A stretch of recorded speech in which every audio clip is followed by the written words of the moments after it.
નમસ્કાર વિદ્યાર્થી મિત્રો, આજે આપણે ગુજકેટ નીટ ની અંદર વિદ્યાર્થી મિત્રો કન્ટેન્ટ વાઇઝ MCQ સોલ્વ કરવા જઈ રહ્યા છે.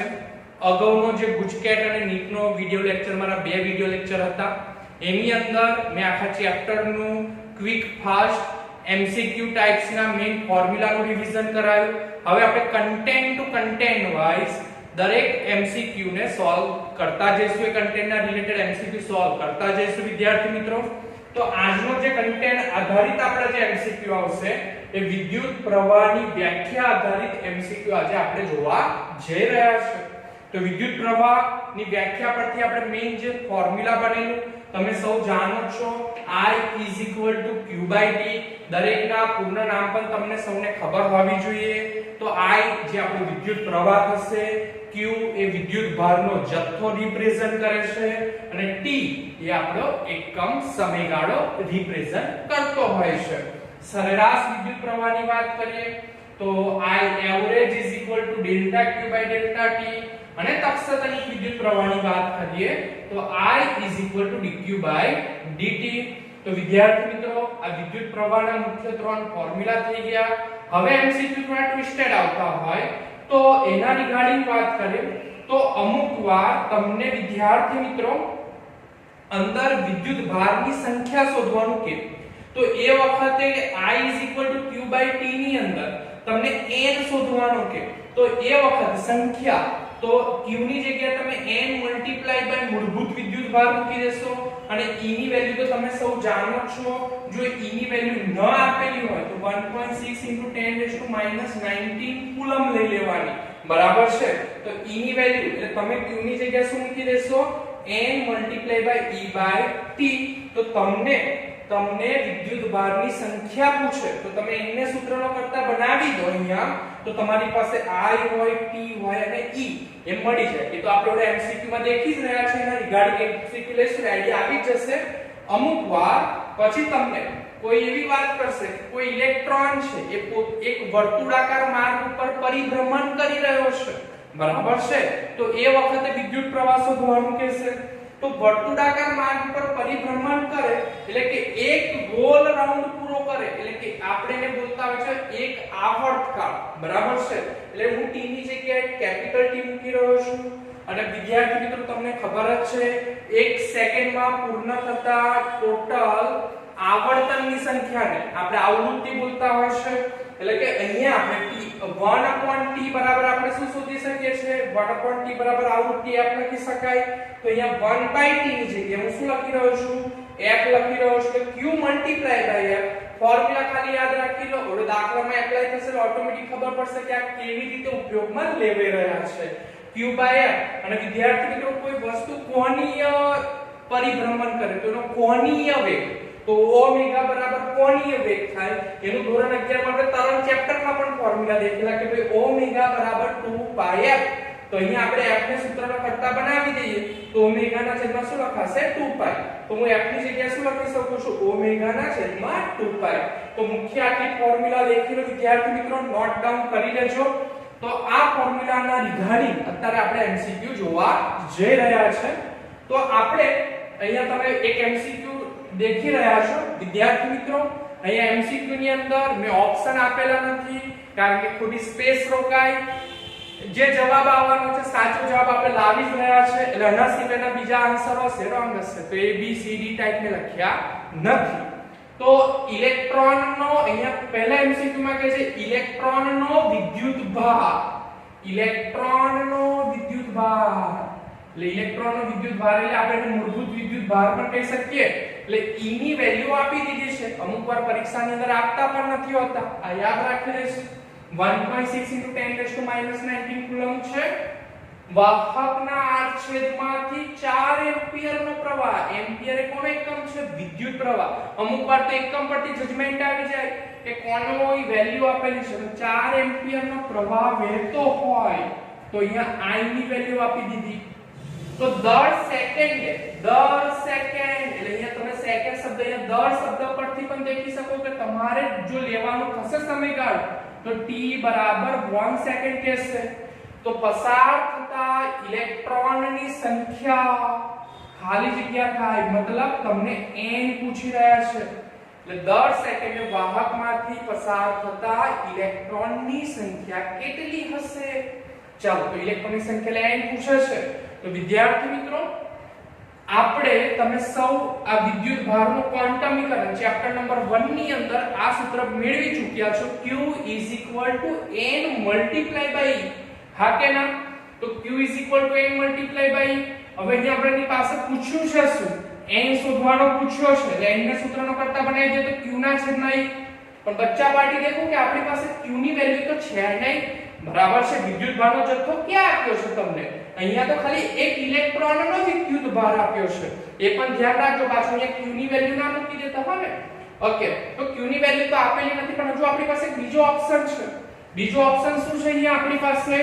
તો કે ભાઈ I મેઈન ફોર્મ્યુલા યાદ કરો q/t. તો q/t ની અંદર q ને સૂત્રનો કરતા બનાવી દઈએ તો શું લખાશે? I × t. તો q ની જગ્યાએ તમે શું લખી શકો છો? I × t. ફોર્મ્યુલા ઉપજાવતા આવડવી જોઈએ. તો I × t એના છેદમાં શું લખાશે? E લખાશે કે નહીં લખાય? તો E લખીશું. હવે દેખો બધી વેલ્યુ છે આપણી પાસે.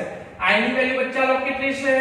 4 એમ્પિયર, t 1 સેકન્ડ બરાબર છે E 1.6 × 10⁻⁹ કુલમ. હવે આ 10⁻⁹ કુલમ ઉપર જાય તો આ 10⁻+19 થઈ જાય અને 4 ભાગ્યા 1.6 કરશો એટલે જવાબ મળશે તમને 2.5. બરાબર છે? તો આટલી 1 સેકન્ડની અંદર 2.5 × 10⁻19 જેટલો 1 સેકન્ડમાંથી વિદ્યુત ભાર એટલે ઇલેક્ટ્રોન પસાર થતો હશે. બરાબર છે? આટલી સંખ્યાના ઇલેક્ટ્રોન પસાર થતા હશે. તો આ રીતના MCQ માં આપણે દેખ્યું. હવે જરા અલગ દેખીએ. ચાલો, બહુ સિમ્પલ MCQ છે અહીંયા બીજા નંબરનો. એક વાહક તારમાંથી 30 કુલંબ જેટલો વિદ્યુત ભારનો જથ્થો કીધો. તો વિદ્યુત ભારનો જથ્થો એટલે શું થાય? q ની વેલ્યુ આપી. હા કે ના? 10 મિનિટમાં તો t બરાબર 10 મિનિટ આપી દીધી.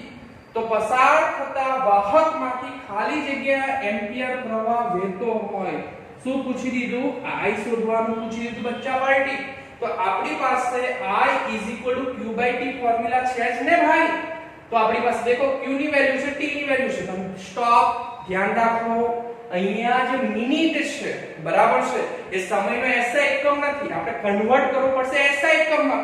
તો સમયનો SI એકમ શું છે બચ્ચા લો? સેકન્ડ છે ને? ઓકે, તો આપણે મિનિટ ને સેકન્ડમાં કન્વર્ટ કરીને 10 × 16 તો 60 વડે મલ્ટીપ્લાય કરી દઈએ. પછી જે ઉડતું હોય તો ઉડાવીએ 1/20 મળે ને 1/20 એટલે 0.05 એમ્પિયર જેટલો પ્રવાહ મળી રહ્યો છે. તો બીજા નંબરનો MCQ થયો. ત્રીજા નંબરના MCQ પર પોઈન્ટ આઉટ કરીએ તો રૈવાચિક રીતે ખાલી જગ્યાની ગતિને કારણે વિદ્યુત પ્રવાહ રચાતો ગણવામાં આવે છે. વિદ્યાર્થી મિત્રો, મેં જ્યારે તમને થિયરી ચલાવેલી તો એક પોઈન્ટ પર ખૂબ જ નોટ ડાઉન કરાવેલું કે મેં તમને એવું કીધું કે ધારો કે A છેડાથી B છેડા તરફ ઇલેક્ટ્રોન પસાર થતો હોય. આપણે વિદ્યુત પ્રવાહને બેઝિકલી શું કહીએ છીએ કે મુક્ત ઇલેક્ટ્રોન ગતિ કરે એટલે વિદ્યુત પ્રવાહનું નિર્માણ થાય. એટલે આપણે માનવા બધા એવું પ્રેરાઈએ કે ભાઈ A છેડાથી ઇલેક્ટ્રોન B છેડા તરફ જતો હોય તો વિદ્યુત પ્રવાહની દિશા પણ એ દિશામાં હોય. પણ એ દિવસે મેં ખૂબ જ ભારપૂર્વક કીધેલું જ્યારે વિડિયો લેક્ચર કન્ટેન્ટ ચલાવેલો ત્યારે કે જે દિશામાં ઇલેક્ટ્રોન ગતિ કરતો હોય એની વિરુદ્ધ દિશામાં આપણે વિદ્યુત પ્રવાહ રચાય છે તેમ કહેતા હોય છે. તો જો ઇલેક્ટ્રોન એ વિદ્યુત ભાર જ છે પણ એ ઋણ વિદ્યુત ભાર હોય તો ઋણ વિદ્યુત ભાર જે દિશામાં ગતિ કરતો હોય વિદ્યાર્થી મિત્રો તો ધન વિદ્યુત ભાર કે જેમાં આપણે હોલની સંકલ્પના પણ દેખેલી. તો ઇલેક્ટ્રોન જો આ દિશામાં જતો હોય ઋણ વિદ્યુત ભારિત ઇલેક્ટ્રોન તો ધન વિદ્યુત ભારિત ઇલેક્ટ્રોન જેવો હોલ એ કઈ દિશામાં ગતિ કરતો હોય એની વિરુદ્ધ દિશામાં. એટલે ઇલેક્ટ્રોનની વિરુદ્ધ દિશામાં આપણે વિદ્યુત પ્રવાહની દિશા કાઉન્ટ કરતા હોઈએ છીએ. શું બોલું સમજ પડે છે? ઇલેક્ટ્રોનની વિરુદ્ધ દિશા, ઇલેક્ટ્રોન આમ જતા તો વિદ્યુત પ્રવાહની દિશા આમ લઈએ તો એ દિશામાં એટલે એ દિશામાં આપણો ધન વિદ્યુત ભાર ગતિ કરતો હશે. તો અહીંયા આપણે શું ઓપ્શનમાં લખીશું? ધન વિદ્યુત ભાર, ધન આયનો, ઋણ વિદ્યુત ભાર કે ઋણ આયનો. તો બચ્ચા પાર્ટી અહીંયા કન્સિડર થશે ધન વિદ્યુત ભાર. તો ઇલેક્ટ્રોન જે દિશામાં ગતિ કરતા હોય એની વિરુદ્ધ દિશામાં એટલે ઇલેક્ટ્રોન જે ઋણ વિદ્યુત ભારિત કણ છે, તો જે ઋણ વિદ્યુત ભાર જે દિશામાં ગતિ કરે એની વિરુદ્ધ દિશામાં કોણ ગતિ કરે? ધન વિદ્યુત ભાર. અને ધન વિદ્યુત ભારની દિશાને આપણે વિદ્યુત પ્રવાહ કહેતા હોય છે. એટલે રૈવાજિક રીતે ખાલી જગ્યાની ગતિને કારણે વિદ્યુત પ્રવાહ રચાતો ગણવામાં આવે છે. તો ધન વિદ્યુત ભારના લીધે. કોના લીધે બચ્ચાઓ? ધન વિદ્યુત ભારના લીધે. તો ચાલો આટલું નોટ કરી દો, પછી આગળ વધીએ. તો ચાલો હવે આપણે થોડા આગળ એક્ઝામ્પલ પર વધીએ. થોડા ટ્વિસ્ટેડ એક્ઝામ્પલ કે જેની અંદર સંકલન અને વિકલન ની એપ્લિકેશન નો ઉપયોગ પડશે. ખૂબ જ ધ્યાનથી દરેક સ્ટેપ સમજજો.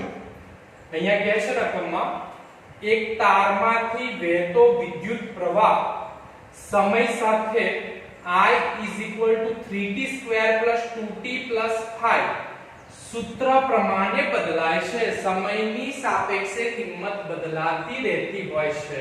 એટલે અસ્થાયી પ્રવાહ આપી દીધો. પરંતુ I ની તો વેલ્યુ ખરી જ, એટલે અહીંયા એક I ની વેલ્યુ આપી દેશે. તો તારના કોઈ આડછેદમાંથી t બરાબર 0 સમયથી આપણે સ્ટાર્ટ કરીએ અને 2 સેકન્ડ, એટલે 0 થી સ્ટાર્ટ કરવાનું અને 2 સેકન્ડ સુધી આપણે ગણવાનું. તો 2 સેકન્ડમાં પસાર થતો વિદ્યુત ભાર ખાલી જગ્યા થાય. મતલબ કે ફાઇનલી આપણને પૂછ્યું શું બચ્ચા લોગ? અહીંયા પૂછ્યું શું? q શોધવાનો પૂછે છે. બરાબર છે.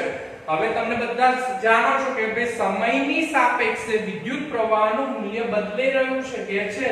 આ વેલ્યુ જો ઇન્ડિકેટ કરે છે કે વિદ્યુત પ્રવાહ સમય સાથે આ સૂત્ર પ્રમાણે બદલાયા કરે છે. તો અસ્થાયી વિદ્યુત પ્રવાહ કે જેમાં સમયની સાપેક્ષે વિદ્યુત પ્રવાહનું મૂલ્ય બદલાતું રહેતું હોય ત્યાં આપણે તત્ક્ષણિક વિદ્યુત પ્રવાહ જે તે સમયે જે તે વિદ્યુત પ્રવાહનું સૂત્ર વાપરવું પડે. એટલે અહીંયા જે ફોર્મ્યુલા વાપરી રહ્યો છું બચ્ચા લોગ, તત્ક્ષણિક વિદ્યુત પ્રવાહની ફોર્મ્યુલા અહીંયા વાપરી રહ્યો છું. તો I = dq/dt. બરાબર છે. તો અહીંયા મને પૂછ્યું છે શું? q શોધવાનું. તો અહીંયા q શોધવાનું પૂછે છે. એટલે સર્વપ્રથમ તો dq/dt ના d જે છે વિકલનની સંજ્ઞા છે. કોની સંજ્ઞા છે? વિકલનની. 11માં આપણે ખૂબ જ ઊંડાણપૂર્વક મેં તમારા ક્લાસમાં લેક્ચર લીધેલા છે વિકલન અને સંકલનના. તો એના થોડા કન્સેપ્ટ ફરીથી યાદ કરીશું. તો અહીંયા આપણે dq ને સૂત્રનો કર્તા બનાવી દઈએ. તો dt જે ભાગાકારના સંબંધમાં છે, કયા સંબંધમાં જાય? ગુણાકારના સંબંધમાં જાય. એટલે dq = શું લખાશે? I × dt. બરાબર છે. તો અહીંયા તમે દેખો કે તમારી પાસે I ની વેલ્યુ આપી દીધી છે. તો અહીંયા I ની જગ્યાએ તમે હું લખી શકો છો 3t² + 2t + 5. યસ કે નો? યસ. અને dt. બરાબર છે. હવે ધ્યાનથી દેખો કે અહીંયા તમને q જોવે છે. બરાબર છે. અને અહીંયા છે શું? dq છે. તો મતલબ કે dq માંથી q માં, મતલબ કે અત્યારે વિકલનનું ફોર્મેટ છે. તો વિકલનમાંથી આ જે dq ને કાઢવા હોય તેનું ઓપોઝિટ લેવું પડે. મતલબ ઝેરને મારે ને એવી રીતે વિકલનનું ટોટલી ઓપોઝિટ છે સંકલન. તો મતલબ કે જો તમારે dq માંથી આ વિકલનની સંજ્ઞા ખસેડવી હોય તો ઓપોઝિટ સાઇન લેવી પડે, ઓપોઝિટ પ્રક્રિયા કરવી પડે. એનો મતલબ કે બંને બાજુ આપણે શું કરતા? સંકલન કરતા. તો તમે દેખો કે dq માં અહીંયા મેં સંકલનની સંજ્ઞા મૂકી દીધી, અહીંયા પણ આ આખું ફોર્મેટ છે ને સંકલનની સંજ્ઞા મૂકી દીધી. આ બચ્ચાઓ અહીંયા ધ્યાનથી દેખજો.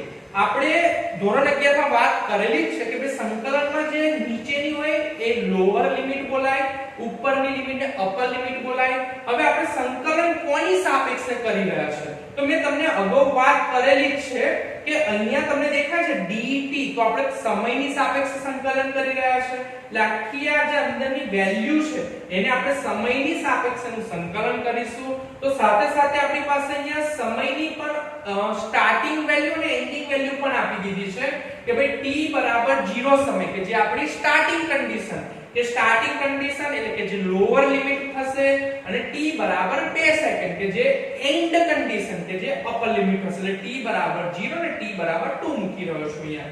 બરાબર? સમજ પડી કે ના પડી? હવે આપણે t ની સાપેક્ષે આખા પદનું શું કરવાનું છે? સંકલન કરવાનું છે. તો સંકલનના સૂત્ર યાદ કરી લઈએ. સંકલનમાં dx એટલે આગળ કશું ના આવે 1 તો લખી શકીએ. તો નું સંકલન બચ્ચા લોકો શું થશે? dx નું x થાય. શું થાય? x. અહીંયા જો dm હોત તો એનું m થાત. સંકલનમાં x n હોય. બરાબર છે. સંકલનમાં હંમેશા પાવર ઇન્ક્રીઝ થાય, પાવર એટલે ઘાતમાં વધારો થાય, તો n+1 અને એ જે ઘાત છે એને આપણે ક્યાં લખી દઈશું? છેદમાં. ઓકે, ચાલો તો અહીંયા જરા સંકલનને ધ્યાનથી લેજો. તો હું આ 3t² છે, તો અહીંયા t ની સાપેક્ષે સંકલન થાય, તો t ની સાપેક્ષે આ 3 ની અચળ પદ થાય.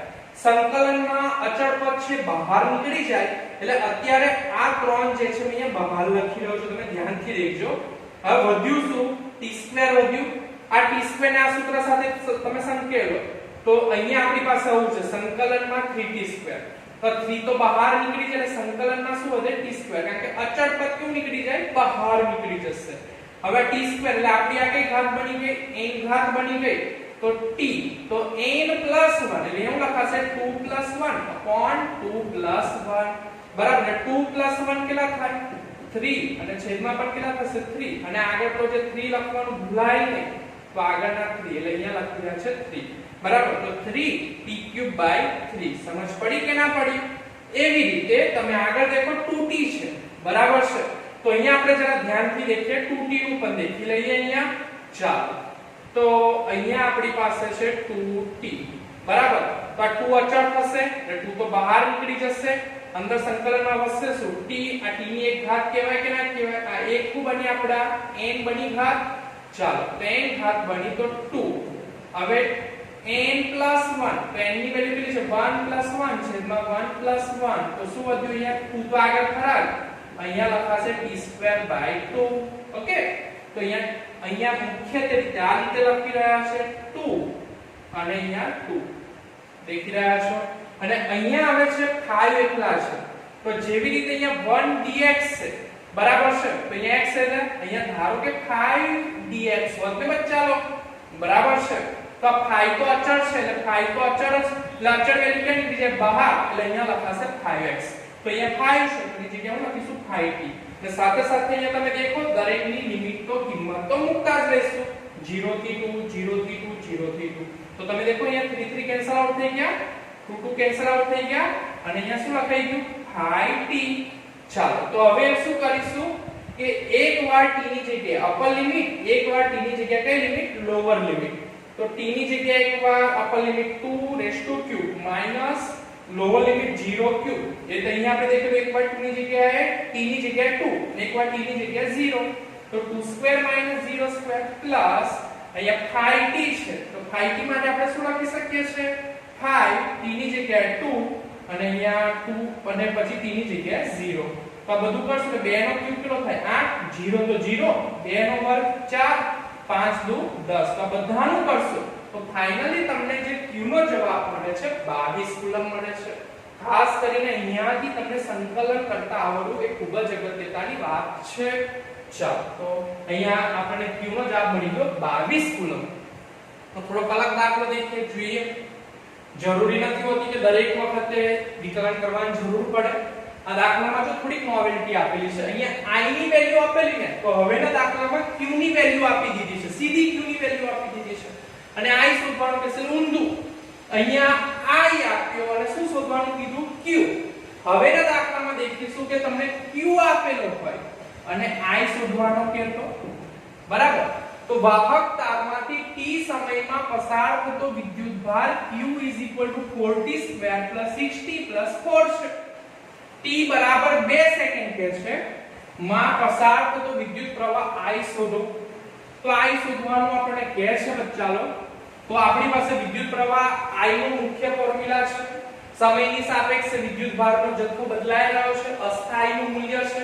એટલે જે તે સમય જે તે વેલ્યુનું ફોર્મ્યુલા મૂકીએ તો અહીંયા તત્સમયિક વિદ્યુત પ્રવાહની ફોર્મ્યુલા મૂકીશું.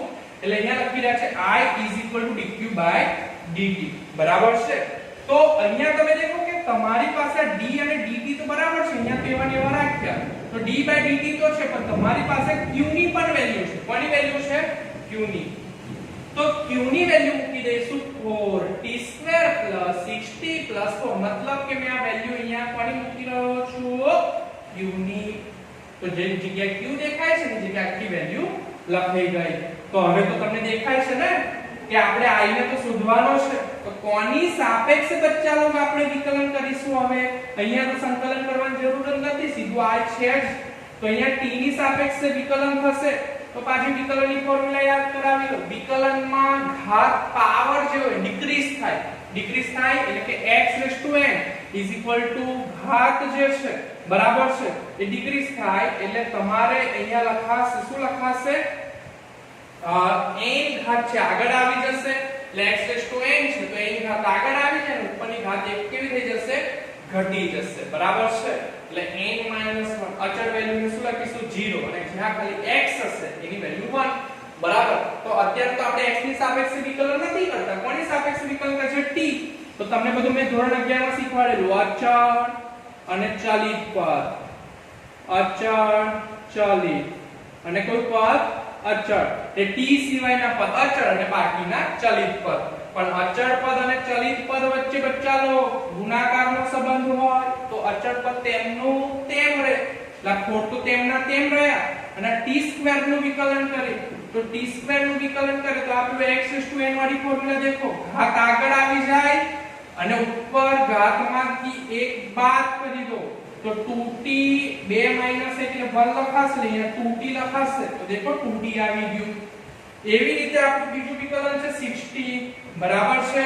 આ અચળ પદ અને ચલિત પદ બે વચ્ચે ગુણાકારનો સંબંધ છે એટલે અચળ પદ તેમનું તેમ રહે અને અહીંયા t એકલા છે બરાબર, જે તે x એકલા તો 1 લખી દઈએ છે તો અહીંયા t એકલા છે તો 1 તો અહીંયા 6 લખાઈ ગયા અને અચળ પદ દેખો સરવાળાના સંબંધમાં છે એટલે અહીંયા 4 એકલા અચળ પદ છે આગળ સંબંધ સરવાળાનો છે તો 0 લખી શકાય છે તો અહીંયા 0 લખાઈ ગયા. તો અહીંયા આપણો જવાબ આવી ગયો છે 4 2 એટલે 8 4 × 2 8t + 6 સાથે સાથે અહીંયા i નો તો જવાબ મળ્યો ના કહેવાય. અહીંયા તમને t બરાબર 2 સેકન્ડ કીધા છે તો આ ફોર્મ્યુલાની અંદર જેમાં t દેખાશે ત્યાં તમે 2 પુટ કરી દો તો 8 એટલે t ની જગ્યાએ 2 સેકન્ડમાંથી પસાર થતો વિદ્યુત પ્રવાહ શોધો એમ કીધું છે તો t ની જગ્યાએ 2 મૂકી દો તો 8 × 2 16 16 + 6 22 બરાબર છે. તો અહીંયા 22 એમ્પિયર જેટલો વિદ્યુત પ્રવાહ મળી રહ્યો છે. તો શું ડિફરન્સ છે દાખલામાં ખબર પડી? તમને સંકલન વિકલન પાક્કું આવડવું જોઈએ. ચલો નોટ ડાઉન કરી લો એક્ઝામ્પલ. ચલો હવે આગળ દેખીશું. છઠ્ઠા નંબરનો MCQ છે, મજાનો MCQ છે. 10 મિનિટમાં વાહકના તારના કોઈ આડછેદમાંથી 0.6 મોલ આવી ગયો એટલે એવોગાડ્રો ચળાંકની કોઈ વાત થશે અહીંયા દેખજો તો 0.6 મોલ ઇલેક્ટ્રોન પસાર થાય તો તેમાંથી વહેતો વિદ્યુત પ્રવાહ ખાલી જગ્યા થાય. એટલે પહેલા તો અહીંયા આપણને સમયગાળો t આપી દીધો છે પણ અહીંયા જે ઇલેક્ટ્રોનની જે વેલ્યુ આપી છે મોલમાં આપી છે એટલે મતલબ કે ઇલેક્ટ્રોન પસાર થતો એટલે અહીંયા n ની વેલ્યુ આપી ખરી પણ મોલમાં આપી તો મોલમાંથી આપણે મૂલ્યમાં ફેરવ્યું એટલે આપણે મલ્ટીપ્લાય બાય એવોગાડ્રો અચળાંક કરવો પડે. તો તમે સૌ જાણો છો કે એવોગાડ્રો અચળાંકનો વેલ્યુ છે 6.02 મલ્ટીપ્લાય બાય 10⁻23 તો આપણે આ n ની વેલ્યુની સંખ્યા મળી જાય. ચાલો તો n મળી ગયો, t આપી દીધો છે પણ વિદ્યાર્થી મિત્રો t તમને શેમાં આપેલો છે તો t તમને મિનિટમાં આપેલો તો મિનિટ કન્વર્ટ ટુ સેકન્ડ તો મલ્ટીપ્લાય બાય કેટલા કરીશું આપણે 6 સેકન્ડ કરી દઈશું એટલે સેકન્ડમાં થઈ ગયો બરાબર છે. હવે આપણી પાસે શું શોધવાનું પૂછ્યું છે i શોધવાનો પૂછ્યો છે તો અહીંયા જો e ની વેલ્યુ આપેલી નથી તો you want to take now 1.6 × 10⁻⁻19 coulomb. તો અહીંયા આપણું મેઈન સૂત્ર શું છે દેખો i q/t તો q ની જગ્યાએ આપણે શું લખી શકીએ છીએ n e/t. n ની વેલ્યુ આપણી પાસે કેટલી છે 0.6 × 6.02 × 10⁻23 બરાબર છે. ઓકે તો એના છેદમાં આપણી પાસે देखो e ની વેલ્યુ જે આપણી થઈ રહી છે અહીંયા 1.6 × 10⁻⁻19 કુલમ હા જરા એડ કરી દેજો 1.6 × 10⁻⁻19 કુલમ બરાબર છે અને t ની વેલ્યુ 10/60 તો આટલી વેલ્યુ પુટ કરશો તો તમને જવાબ મળી જશે 96.32 એમ્પિયર. જરા પાછળ એડ કરી દેજો તો તમને આન્સર આટલો ફાઇનલી ડેફિનેટલી મળી જશે વિદ્યાર્થી મિત્રો. તો અહીંયા આ દાખલાની અંદર બધી વેલ્યુમાં થોડું ટ્વિસ્ટેડ શું આપ્યું ઇલેક્ટ્રોનની જે સંખ્યા આપી એ મોલમાં આપી તો મોલમાંથી આપણે સંખ્યામાં કન્વર્ટ જે કરવું હોય તો મલ્ટીપ્લાય બાય એવોગાડ્રો અચળાંક કરવાનું થાય એટલે ટ્વિસ્ટેડ આવી રીતે આવતા હોય છે. હવે જે સૌથી વધારે પૂછાતા હોય છે એમસીક્યુ આવી રહ્યા છે, ખૂબ જ ધ્યાનથી દેખજો બચ્ચાઓ. આની ફોર્મ્યુલા બુકમાં કોઈ પણ જગ્યાએ જનરેટ કરવામાં નથી આવી, બનાવવી પડશે. અહીંયા વર્તુળાકાર પથ પર ઇલેક્ટ્રોન પરિભ્રમણ કરતો હશે એવી કઈ વાત આવશે. મસ્ત દાખલા છે, જરા દેખીએ. કન્સેપ્ચ્યુઅલ છે, દાખલા તો નાના છે પણ કન્સેપ્ચ્યુઅલ છે. એક ઇલેક્ટ્રોન જે છે વર્તુળાકાર પથ, એટલે કે વર્તુળાકાર પથ છે અને એક ઇલેક્ટ્રોન છે, બરાબર છે. એક ઇલેક્ટ્રોન એક જ છે, એટલે અહીંયા વિદ્યુત ભારનો જથ્થો Q જે છે એની વેલ્યુ થશે E, કારણ કે અહીંયા કે ઘણા બધા ઇલેક્ટ્રોન નથી, એટલે વિદ્યુત ભારનો જથ્થો જે છે એ ફક્ત એક જ ઇલેક્ટ્રોન છે, એટલે Q બરાબર હું E લખું તો કોઈ ટેન્શન નહીં, બરાબર છે. કારણ કે અહીંયા વિદ્યુત ભારનો જથ્થો જે Q બોલતા હોય છે એની વેલ્યુ ફક્ત 1 ઇલેક્ટ્રોન છે. તો ભવિષ્યમાં વાત કરીશ કે શું કહે છે. તો 1 સેકન્ડમાં 25 પરિભ્રમણ કરે. તો બચ્ચાઓ જરા એક વાત યાદ કરે, આવૃત્તિનો મતલબ શું થાય? 1 સેકન્ડમાં પૂર્ણ થતા દોલનોની સંખ્યા, અહીંયા દોલનો વર્તુળાકારમાં, એટલે 1 સેકન્ડની અંદર આ ઇલેક્ટ્રોન 25 વાર ગોળ ફરી જાય છે, એટલે અહીંયા તમને 25 વાર પરિભ્રમણ કરી રહ્યા છે, બરાબર છે. એટલે 1 સેકન્ડની અંદર 25 પરિભ્રમણ થાય, એટલે 1 સેકન્ડની અંદર તમને અહીંયા આવૃત્તિ આપી દીધી. શું આપી દીધી? આવૃત્તિ આપી. તો પથના કોઈ બિંદુ આગળથી 10 સેકન્ડમાં ટાઈમ આપી દીધો, તો વિદ્યુત ભાર શું શોધવાનો કે છે? તમને Q શોધવાનો કે છે. એટલે અહીંયા તમને આવૃત્તિ આપી દીધી છે અને વિદ્યુત ભાર શોધવાનો કે છે. મેઈન ફોર્મ્યુલાથી તો બધા પરિચિત છો, I Q/T. હવે જરા દેખજો, મેં જે રીતે વાત કરી કે અહીંયા જે વિદ્યુત ભારનો જથ્થો છે અહીંયા તમને ફક્ત એક ઇલેક્ટ્રોનની જ વાત થયેલી છે, એટલે Q બરાબર શું લખાશે? અહીંયા E લખાશે. તો અહીંયા જે જગ્યા મને Q દેખાશે આપણા ફોર્મ્યુલામાં ત્યાં E/T લખું છું, બરાબર છે. તો અહીંયા હું T ની જગ્યાએ આવર્તનનો કેપિટલ T લખી દઉં, કોઈ વાંધો નહીં, કારણ કે 1 સેકન્ડની વાત કરી છે. 1 સેકન્ડ એટલે હું અહીંયા આવર્તન લખી દઉં છું, ને તમે સૌ જાણો છો કે આવૃત્તિ અને આવર્તન એકબીજાના બેઝ પ્રમાણમાં હોય છે, એટલે F 1/T. ફોર્મ્યુલા ખાલી જો બનાવી રહ્યા છે તો જે જગ્યા 1/T દેખાય કે F લખાય, તો અહીંયા T છેદમાં છે, 1/T ની જગ્યાએ હું શું લખી રહ્યો છું? F. એટલે I નું સૂત્ર બની ગયું E × F. ઓકે, તો I E × F. હવે થોડું ધ્યાનથી દેખજો બચ્ચાઓ. પાછું મેઈન ફોર્મ્યુલા લખીએ, I Q/T. હવે આપણે પૂછ્યું છે શું? Q. તો આપણે Q ને સૂત્રનો કરતા બનાવી દો, તો T ઉપર જતો રહે તો I × T. હવે તમે દેખો કે આમાં હવે હું I ની વેલ્યુ મૂકીશ, જે I નું સૂત્ર ઉપર બનાવ્યું તે રીતે.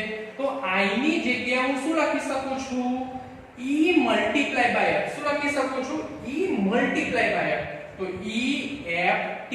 તો દેખો E ની વેલ્યુ ના આપેલી હોય તો કેટલી લઈ લેવાની? મૂળભૂત વિદ્યુત ભાર છે, આપેલી તો નથી. You want to take now 1.6 × 10⁻⁻19 coulomb. F ની વેલ્યુ તો 25 આપી દીધી છે, તમે દેખી શકો છો. અને સમયગાળો તમને અહીંયા T ની જે વેલ્યુ આપી દીધી છે દેખી શકો છો, સેકન્ડમાં છે, કન્વર્ટ કરવાની જરૂર નથી. SI comes 10. તો આનો તમને વિદ્યુત ભારનો જથ્થો મળ્યો છે 4 × 10⁻17 કુલમ, બરાબર છે. હવે અહીંયા તમને મોડાઉટ બચ્ચાઓ અહીંયા સીધી આવૃત્તિની વેલ્યુ આપી દીધી. હવે 8મા MCQ માં દેખજો, બહુ મસ્ત ટ્વિસ્ટેડ છે, જરા દેખીએ. ઇલેક્ટ્રોન વર્તુળાકાર માર્ગ ઉપર 20 સેકન્ડમાં 100 પરિભ્રમણ કરે છે. એટલે 1 સેકન્ડ, અહીંયા 1 સેકન્ડ હતું એટલે આવૃત્તિ સીધી થઈ ગઈ, કારણ કે 1 સેકન્ડમાં પૂર્ણ થતા પરિભ્રમણને આવૃત્તિ કહેવાય, બરાબર છે. અહીંયા તો 20 સેકન્ડ કે છે, એટલે આવૃત્તિ તો આપી નથી. તો મતલબ એ તો ફરી આપણે જોઈએ તો 20 સેકન્ડમાં 100 ભ્રમણો પૂરા કરે. તો વર્તુળાકાર માર્ગ ઉપર કોઈ પણ બિંદુ આગળ 20 સેકન્ડ, એટલે અહીંયા T ની વેલ્યુ આપી દીધી. તો 20 સેકન્ડમાં પસાર થતો વિદ્યુત ભાર એટલે શું શોધવાનું છે? Q પૂછે છે. પણ બચ્ચાઓ તમને અહીંયા સીધી આવૃત્તિની વેલ્યુ આપેલી નથી, બરાબર છે. તો અહીંયા આપણે એક કામ કરીએ કે ભાઈ જો 20 સેકન્ડમાં 100 ભ્રમણ પૂર્ણ કરતા હોય, બરાબર છે, તો આવૃત્તિ એટલે 1 સેકન્ડ માટેની વાત છે કે 1 સેકન્ડમાં કેટલા પરિભ્રમણ કરે? તો 1 સેકન્ડમાં પૂર્ણ થતા પરિભ્રમણની સંખ્યા કેટલી? ઓકે, તો અહીંયા 1 સેકન્ડ એટલે 1 × 100 ના છેદમાં 200. તો આવૃત્તિ 100 ના છેદમાં 20 મળે કે ના મળે? તો તમે આ સૂત્રની અંદર e અહીંયા આવૃત્તિની વેલ્યુ અહીંયા 20 * 100 અને t ની વેલ્યુ મૂકશો તો પણ સીધો જવાબ આવી જશે, પણ મેં થોડું આવર્તનની રીતે દાખલો લઈ ગયો છું, થોડું અલગ રીતે. ને તો તમે હવે અહીંયા જે f ની વેલ્યુ છે આ સૂત્રમાં મૂકી દો. e ની વેલ્યુ 1.6 * 10⁻⁻19, f ની વેલ્યુ સીધી મૂકી દો 100/20 અને જે સમયગાળો 20 આપી દીધો, સીધો જવાબ આવી જશે. બરાબર છે. પણ દાખલો આ રીતે પણ સીધો આવી જશે. f ની વેલ્યુ તમે ઉપરના દાખલામાં બતાવો છો, પણ અહીંયા મૂકી દેજો, આ સૂત્રમાં આવી જશે. પણ અહીંયા હું થોડું આવર્તનના રીતે બતાવવા જઈ રહ્યો છું. તો t = 1/f લખીએ, કારણ કે તમને આવર્તનનું સૂત્ર તો ખબર છે ને, આવર્તન અને આવૃત્તિ એકબીજાના કયા પ્રમાણમાં હોય? વ્યસ્ત પ્રમાણમાં હોય. તો 100/20 છેદનો છેદ અંશમાં છે એટલે 20/100, તો આવર્તન મળી રહ્યો છે 0.20 સેકન્ડ. ચાલો દેખજો. અહીંયા પણ તમે કહો કે એક ઇલેક્ટ્રોન જ આપેલો છે, મતલબ કે આપણું main standard formula I = q/t, પણ સ્મોલ t ની જગ્યાએ આવર્તન કેપિટલ T લખી રહ્યો છું અને q એક ઇલેક્ટ્રોન જ કીધો છે એટલે q = E લખાશે. એટલે વિદ્યુત ભારનો જથ્થો એક જ છે ભાઈ, એક જ ઇલેક્ટ્રોન છે, તો q = E. તો q ની જગ્યાએ E/t મૂકી દઈએ. આ સમીકરણ 1. હવે જરા દેખો, આપણું પાછું main standard formula I = q/t, કારણ કે આપણે પૂછ્યું છે q ને, તો q ને સૂત્રનો કરતા બનાવી દે તો I/t લખાય. તો સમીકરણ 1 ની વેલ્યુ મૂકી દો E/t. તો E સ્મોલ t અને કેપિટલ T. એટલે બચ્ચાનો બાળકો કરવાનો શું પ્રયત્ન કર્યો કે તમને થોડું અલગ રીતે પણ સમજાવવાનો પ્રયત્ન કર્યો, ને તો જવાબ તો અહીંયા પણ આવી જાય. આ E અને સ્મોલ t તો છે, આ f ની જગ્યાએ શું લખાય? 1/t લખાય કે ના લખાય? લખાય છે ને. એટલે Et/T.